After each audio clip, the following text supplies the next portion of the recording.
நான் எப்போ எங்கள் வீட்டில் கருப்பு கவுனி அரிசியில் கூழ் செஞ்சு போட்டாலும் அதோட ரெசிபி போடுங்க அப்படின்னு சொல்லிட்டு நிறைய பேர் வந்து கமெண்ட் பண்ணுவாங்க. இது செய்யறதுக்கு ரொம்பவே ஈஸி தான். அதுக்கு கருப்பு கவுனி அரிசியை நல்லா வாஷ் பண்ணிவிட்டு நைட்டு ஃபுல்லாக ஊற வச்சுக்கணும். காலையில் அதில் இருக்க தண்ணியெல்லாம் எடுத்துட்டு வெயிலில் நல்லா ட்ரையாக காய வச்சுக்கணும்.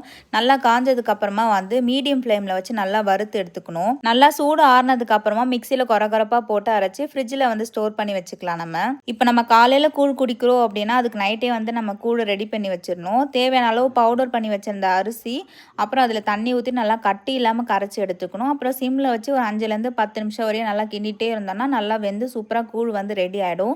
அதை நைட்டு ஃபுல்லாக அப்படியே மூடி போட்டு விட்டுறணும். காலையில் எழுந்திரிச்சு அதில் வந்து தேவையான அளவு தண்ணி, வெங்காயம், தயிர், அப்புறம் உப்பு கொஞ்சமாக சேர்த்துட்டு நல்லா கரைச்சி எடுத்துகிட்டு குடிச்சோன்னா சூப்பராக வந்து கருப்பு கவுனி அரிசி கூழ் வந்து ரெடி ஆகிடும். பாப்பாவுக்கு வந்து முட்டை, வாழைப்பழம், கோதுமைலாம் போட்டு ஒரு பேன் கேக் மாதிரி செஞ்சுருந்தேன். ரெசிபி வேணும்னா கமெண்ட் பண்ணுங்கள். நெக்ஸ்ட் வீடியோவில் பார்க்கலாம். பாய்.